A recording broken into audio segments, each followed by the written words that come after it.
Hey everybody, it's Charlie at Charlie's Flybox, and today I have for you just a super special treat. I am going to tie Lance Egan's Bionic hopper.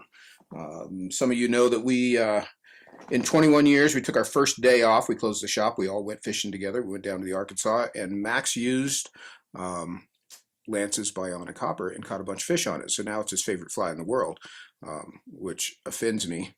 But as I sit down and tie a few of these, and kind of think about old Lance, my old friend Lance Egan. I got to say, Lance and I have a lot of fun teasing each other.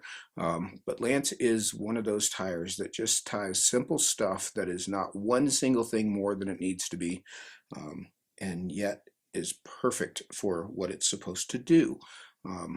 I got a lot of respect for that guy. He's got a lot of cool patterns, a lot of them. I mean, when you think about it, there's the Iron Lotus, the Rainbow Warrior, the Bionic Ant, the Bionic Hopper.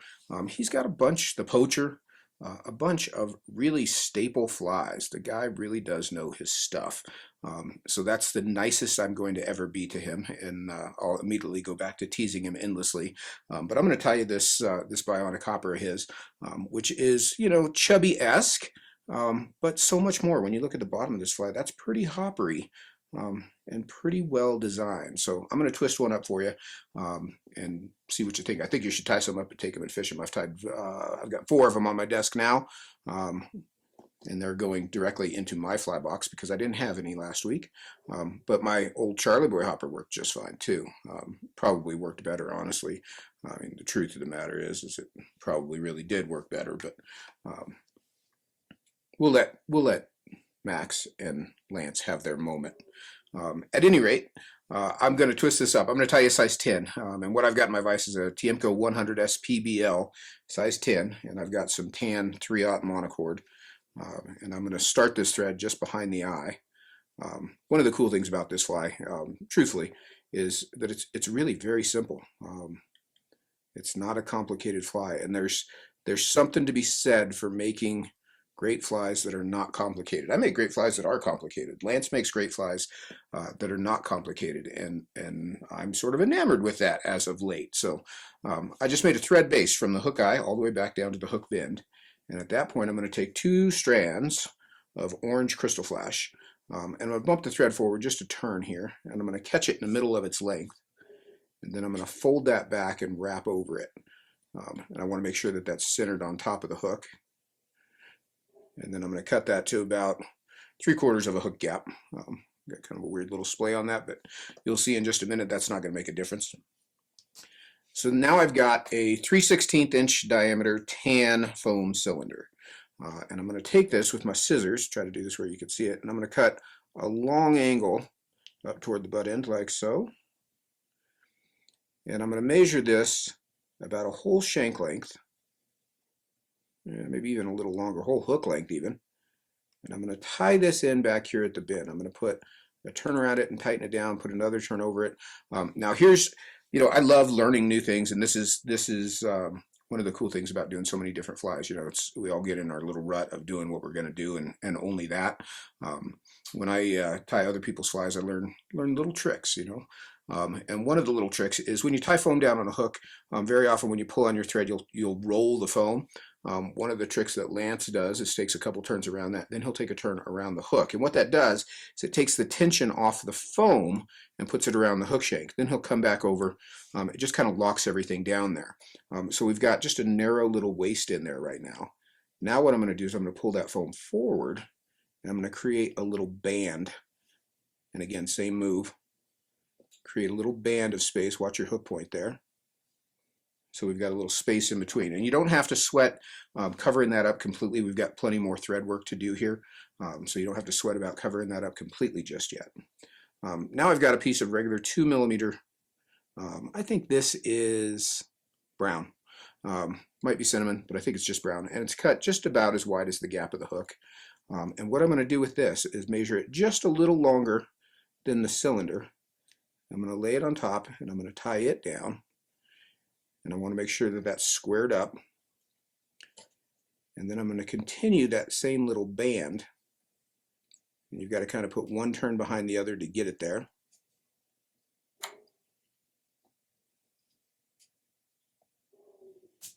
There we go. To leave that space in between.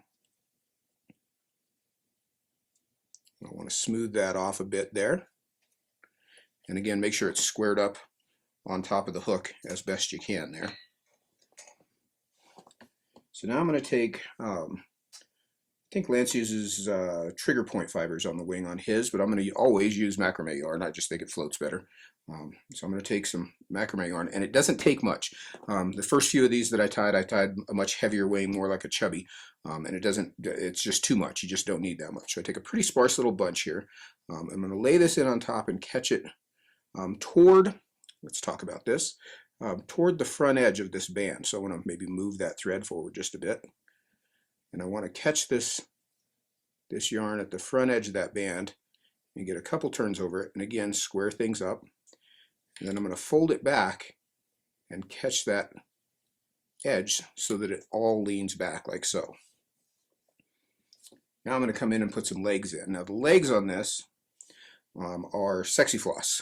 So this is barred, I think this is amber. Let me check my package here. Golden yellow, medium, Sexy Floss is what I'm using. Obviously you can use whatever you want. But I'm going to tie one of these in on this near side and get a couple turns on him. And then one in on the far side.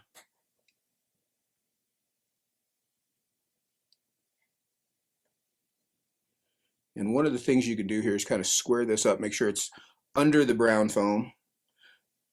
I like to make these front legs maybe just a little longer, just for ease of use during the rest of the tying process. Like so. So I leave those long. The thread hung up on my hook point, like so. And then I'm going to lift this foam and the legs up and come forward all the way up to the hook eye. Then I'm going to come back again about a quarter of a shank, like so. I'm going to lay that foam down again. I come straight up and over, catch it with a couple turns, anchor that around the hook, and then I can start to make a band of thread here as well. And you can see why I left these front legs long, so I could sweep them back out of the way. That just makes that job a little easier. We want to make a band of thread there that's fairly wide. That's just going to make this upcoming process a little easier. And I'm going to fold the brown foam forward.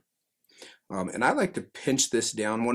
This is a little nitpicky thing, but if I just bring my thread up and over this, it folds the foam up on the near side here. So what I like to do is kind of pinch it down around and then pull straight down. Get a couple turns on it so I've got a nice smooth fold over. And then I can bump that thread forward back up to the base of the cylinder and catch it again. And again, what we're doing here is creating this space, this band of thread that we're going to put in. And I'm going to wrap back over that. And I'm going to start to smooth this off. This part I'm going to sweat a little bit just to make sure that I've got that smoothed off and just a smooth thread base on it. So while we're here, I'm going to come and cut this yarn just even with the tan or with the brown foam, because I'm going to use the rest of this piece of yarn on this front end. I'm going to lay this in the same way again at the front of the band, get it with a couple turns, fold everything back, and catch that yarn again. And again, make sure everything's on top.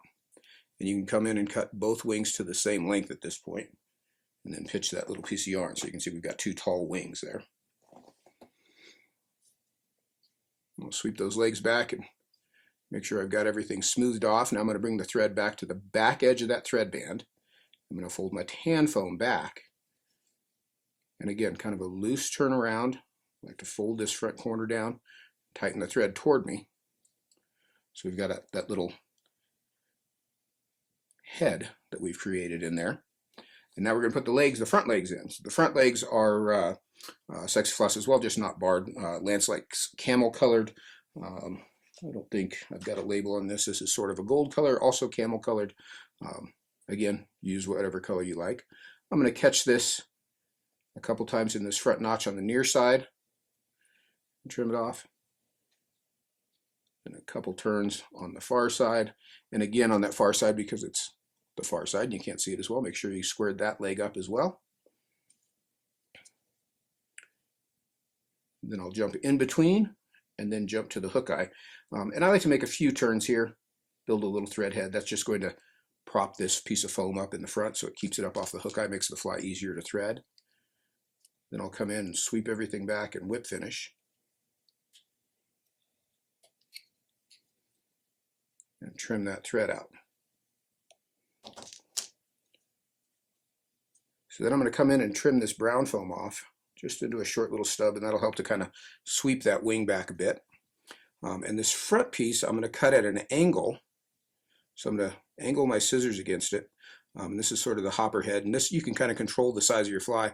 If you're out fishing and need to make your fly, if you leave it long, you can have a big hopper. If you are out fishing and need it to be a little smaller, you can come in and cut that off a little shorter. But I'm going to go, I'm going to say 1/4 of a hook shank, short little stub there on the front end. Now, one of the things that Lance makes a big point on this fly is that he likes to leave these back legs long, which I completely agree with.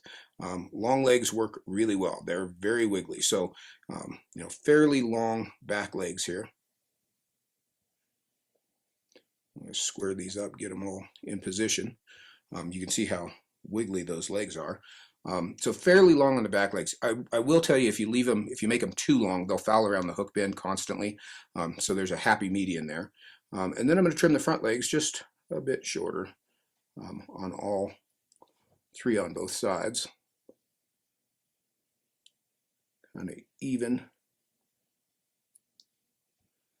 as I can get them on both sides. Square everything up, make sure everything is laying straight, like so. And then one final thing I do to this fly is I'm going to take and put some Zap-A-Gap on the bottom, on the thread base. You do want to be careful not to get this on the legs. Makes them curl up weird. So just a little shot of Zap-A-Gap on the thread wraps underneath. And simple is as simple does. That is a Bionic hopper. That's a pretty cool little fly. Super quick and easy. Very buoyant. Very easy to see. All the things it's supposed to do. It doesn't take 20 minutes to tie. I like it. I think you're going to catch some fish on that. I think you should tie some of those up. Obviously, those foam cylinders come in all kinds of different colors. It doesn't have to be tan, but you can tie them in all sorts of different colors. I got all kinds of ideas for that one. Yet again, Lance Egan coming up with another great fly. Jerk. Never did like that guy. You guys, thanks for watching.